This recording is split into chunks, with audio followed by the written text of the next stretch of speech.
হরে কৃষ্ণ কৃষ্ণ কৃষ্ণ হরে হরে, হরে রাম রাম রাম হরে হরে। বন্ধুরা, আজকে আমরা কথা বলবো অহংকার নিয়ে। এখনকার দিনে মানুষের প্রচুর অহংকার হয়ে গেছে, আর অহংকার হচ্ছে এমন একটা ভাইরাস যেটা মানুষকে ভেতর থেকে শেষ করে দেয়।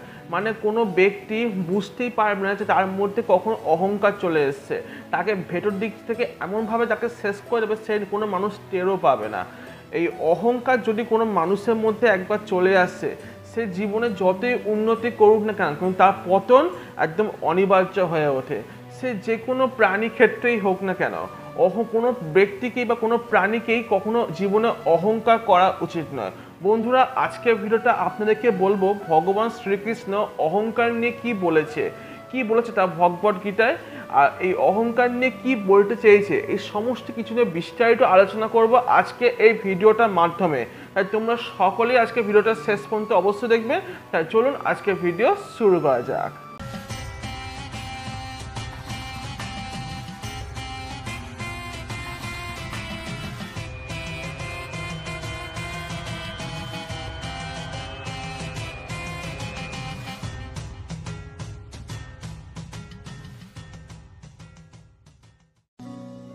অহংকার এই জিনিসটা এমন একটা জিনিস যেটা আপনারা কখনো বিশ্বাস করতে পারবেন না। এখনকার দিনের মানুষদের যদি একটু টাকা পয়সা হয়ে যায়, তাহলে সে মানুষটি এত পরিমাণে অ্যাটিটিউড চলে আসে, এত পরিমাণে অহংকার চলে আসে যে তারা গরিব মানুষদেরকে পাত্তা দেয় না। মানে কি বলবো, সাধারণত রাস্তাতে গেলে যদি কোনো ভিখারি বা কোনো গরিব দুঃখী হয়, তাদেরকে তো দান তো কোনো কিছু করেই না, তার পরিবর্তে তাদের সাথে এমন কুৎসিত ব্যবহার করে এমন ধরনের কিছু মানুষ জানো যারা নিজেদেরকে কত বড় উচ্চমানের ব্যক্তি তারা মনে করে।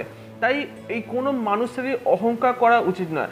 এখনকার দিনে আপনারা সবাই দেখবেন সবার কাছেই এখন মানে সবাই শো আপ করছে। কারোর কাছে আপনারা যদি ভালোভাবে লক্ষ্য করেন, তাহলে আপনারা দেখতে পাবেন যদি সত্যিকারে যারা ধনী ব্যক্তি হয়, তারা কিন্তু জীবনে কোনো লোককে শো আপ করে না, মানে লোককে দেখায় না যে এই দেখো আমার দামি জিনিস আছে, এই আমার দামি গাড়ি, দামি মোবাইল, দামি জামা কাপড়। এটাই আমরা রতন টাটাকে দেখুন, ঠিক আছে, রতন টাটা আজ পর্যন্ত নর্মালি যেরকম সাধারণ ছাপোষা মানুষ যেরকম ড্রেস পরে, সেরকম ড্রেসই পরে থাকতেন সারা জীবন, ঠিক আছে। বা মুকেশ আম্বানি হয়েছে বা এমনি বড় বড় যতই মানে ধনী ব্যক্তি হয়েছে না কেন, তারা এরকম শো আপ করে না। কিন্তু এখনকার দিনের মানুষদের অল্প অর্থ যদি উপার্জন করে ফেলে, তারা এমনভাবে নিজেদেরকে শো আপ করবে যেন তাদের কত কিছুই না আছে। কেউ দেখাচ্ছে আমার এখন দামি গাড়ি কিনে ফেলেছি, তারপর কেউ দেখাচ্ছে আমি আইফোন কিনে ফেলেছি। হ্যাঁ, তো এইরকমভাবে মানুষের মনে একটা অহংকার সৃষ্টি হয়েছে। আজকালকার মানুষের মধ্যে এত অহংকার, যার জন্য কোনো সামনে মানুষ পেছনের মানুষকে মানে কি বলবো, মানে ভালো চোখে দেখে না। একটা আমাদের এই যে লক্ষ্য করে আপনারা নিজেদের ফ্যামিলিতে অনেকজন দেখবেন তারা অনেক পয়সা রোজগার করে অনেক ধনী ব্যক্তি হয়েছে, কিন্তু আপনার সাথে সবসময় খারাপ ব্যবহার করে।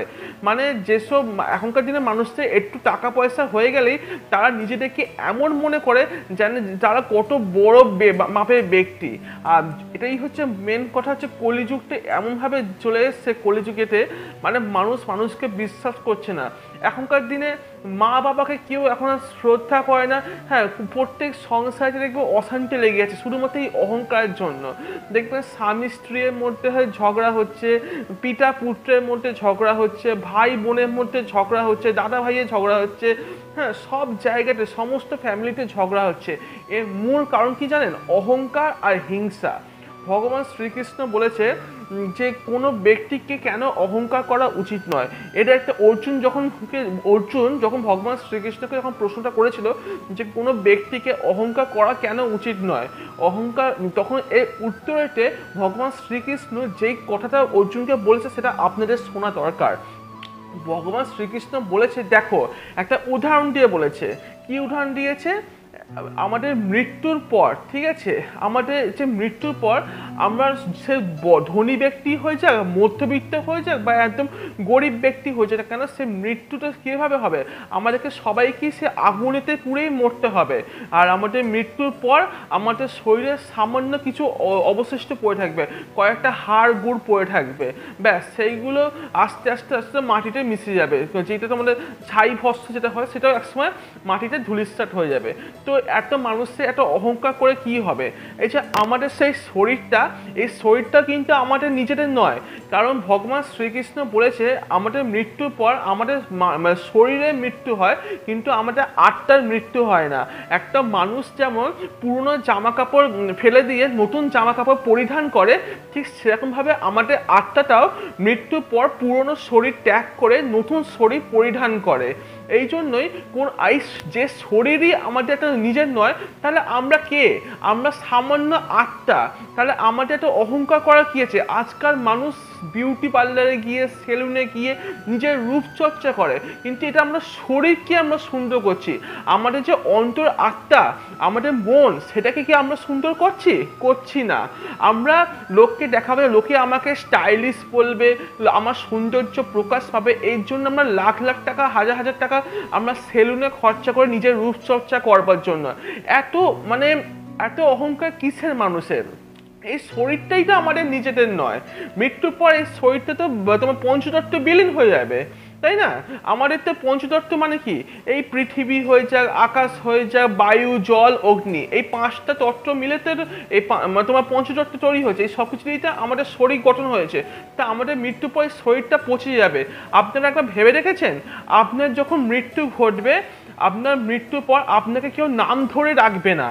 এটা ভেবে দেখুন, ভগবান শ্রীকৃষ্ণ বলছে যে আপনার যে নাম আছে, আপনার যখন মৃত্যু হয়ে যাবে, তখন আপনার মৃত্যুর পর কেউ আমাকে নাম ধরে আপনাকে ডাকবে, আপনাকে বডি বলবে, এই ডেড বডিটা এসছে, এইরকমভাবে আপনাকে ডাকবে। এরপর আপনাকে যখন শ্মশানে পুড়িয়ে দেওয়া হবে, এরপর 13 দিন আপনার পরিবারের লোকেরা একটু দুঃখ প্রকাশ করবে, তারপর 13 দিনের মাথাতে সবাই ভোজ খেতে চলে আসবে। আপনার মৃত্যু ভোজ খেতে সবাই আনন্দ করতে করতে ভোজ খেতে চলে আসবে। এবার ভেবে দেখুন, তখন যদি বা একটু মনে থাকবে, তারপর 1 বছর যেই হবে, যখন বার্ষিকী হবে আপনার মৃত্যুর পর, যে বার্ষিকী হয় 1 বছর, তখনও সবাই একটু একটু মনে করবে যে হ্যাঁ, লোকটা খুব ভালো ছিল বা খারাপ ছিল, যাই হোক, এরকম একটু সবাই মনে করবে। তারপর যত দিন যাবে, যত বছর গড়াবে, আস্তে আস্তে আপনাকে সবাই ভুলে যাবে, কেউ আর আপনাকে মনে করবে না। তা যেখানটি আমার নিজের কোনো নেই, আমি যে কত দিন বেঁচে আছি, বেশ সেটুকুই আমার জীবন। এর পরেরটা আমাকে নাম ধরে রাখবে না, কেউ আমাকে মনে রাখবে। তাহলে কিসের একটা মানুষের অহংকার? এখনকার দিনে সবারই কত অহংকার। একটু রাস্তাতে কারোর সাথে কোনো গাড়ি চলে সামান্য একটু ধাক্কা লেগেছে, এমন হাতাহাতি মারামারি হয়েছে, কখনো খুনোখুনি হয়ে যায়। হ্যাঁ, এত অহংকার কিসের মানুষের? আপনারা ভেবে দেখুন, আমাদের মৃত্যুর পর তো আমাদের আত্মারা কিছু থাকবে না। আজকাল কি বলবো আপনাদেরকে, এত পরিমাণে অহংকার মানুষের জন্মে গেছে, যার জন্য মানুষ সব কিছু ভালো মন্দ বিচার করা ভুলে গেছে। কোনটা ঠিক আর কোনটা ভুল সেটারই বিচার করবা ভুলে গেছে। তো এটাই ভগবান শ্রীকৃষ্ণ বলেছে যে আপনাদেরকে, যেটা ভগবদ্গীতা বলেছে, যে মানুষ কোনো ব্যক্তিরই এত অহংকার করা উচিত না। যেখানটা আমার এই শরীরটাই আমার নিজের নয়, হ্যাঁ, আমার যখন মৃত্যুর পর আমি আমার আত্মাটা আবার একটা শরীরে গিয়ে আবার নতুন শরীরে প্রবেশ করব, তাহলে সেখানে কিসের এত অহংকার? তাই আপনাদেরকে বলছে, আমাদের যে জীবনটা, এই জীবনটা খুবই সামান্য। কখন কোন মানুষের মৃত্যু ঘটবে সেটা কেউ বলতে পারবে না। আমাদের জীবন হচ্ছে অনিশ্চিত। এই ধরুন, আমি এখন ভিডিও করতে করতে মারা যেতে পারি, বা আপনারা এই ভিডিও দেখতে দেখতে মারা যেতে পারেন, কিন্তু এরকম কিছু যেন না হোক, সেটা আমি ভগবানের কাছে প্রার্থনা করবো। আমি এটা উদাহরণ দিয়ে বলছি, কার কখন মৃত্যু ঘটবে সেটা কেউ বলতে পারবে, কারণ মৃত্যু কখনো বলে কই আসে না। তাই আমরা যেটুকুই বাঁচি না কেন, সেইটুকু আমরা হেসে খেলে বাঁচি, আনন্দ করে বাঁচি, মা বাবার সাথে সময় কাটাই, তারপর ভগবানের সেবা করি। এখনকার দিনে মানুষ তো ভগবান থেকে তো বিশ্বাসটাই উঠে গেছে। এখন অনেক ইউটিউবার হচ্ছে যারা আমাদের হিন্দু ধর্মে সনাতন ধর্মে ভগবান দেবদেবীদেরকে নিয়ে কুৎসা করে বেড়াচ্ছে, উল্টো পাল্টা ভিডিও করছে, কোনো মাথা নেই মুন্ডু নেই। হিমালয় আর এখনকার দিনে মানুষের মানে ঠাকুর দেবতার প্রতি সব বিশ্বাস চলে যাচ্ছে, যেটা একদমই শুভ লক্ষণ নয়। মানুষ এখন নিজেদেরকে এত পরিমাণে জ্ঞানী মনে করছে যে তারা নিজেদেরকে সর্বা ভাবছে। হ্যাঁ, তাই এমন এমন উল্টো পাল্টা লজিক দিয়ে আপনাদেরকে ম্যানিপুলেট করে এমন ধরনের ভিডিও করছে যার জন্য দেখে মনে হয় যে সত্যি ভগবান বলে কিছু নেই। এইভাবেই মানুষের মনে অহংকারের সৃষ্টি হচ্ছে, মানুষের মধ্যে হিংসা কলহ সৃষ্টি হচ্ছে। তো আমি এটুকুই বলবো, আমাদের জীবন খুবই সামান্য, এইটুকু জীবন আপনারা যতক্ষণ বাঁচবেন আনন্দ করে বাঁচুন, কম পয়সা রোজগার করুন। হয়তো আপনারা ধনী ব্যক্তি হতে পারবেন না, কিন্তু আমরা যেটুকুই আপনার সামর্থ্য থাকুন না কেন, কোনো বেশি চাইবার কাউকে রেখে আপনি মানে হিংসা করবেন না।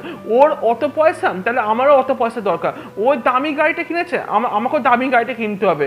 ও ওই আইফোন কিনেছে, আমাকেও আইফোন কিনতে হবে।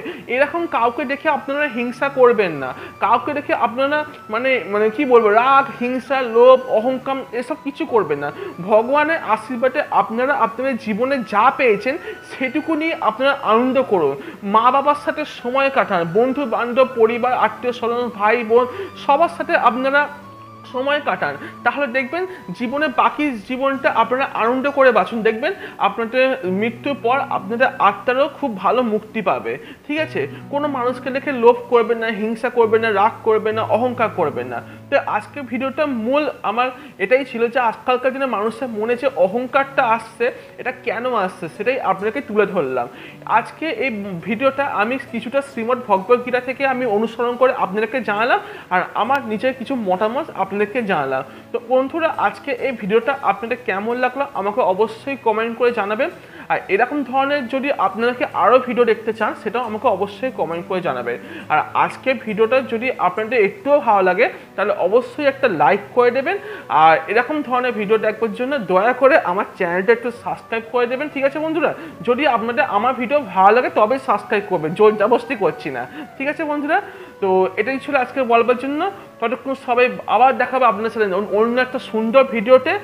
আর অবশ্যই আজকের ভিডিওটা কমেন্টে অবশ্যই তোমরা লিখে দিও রাধে রাধে আর জয় শ্রীকৃষ্ণ।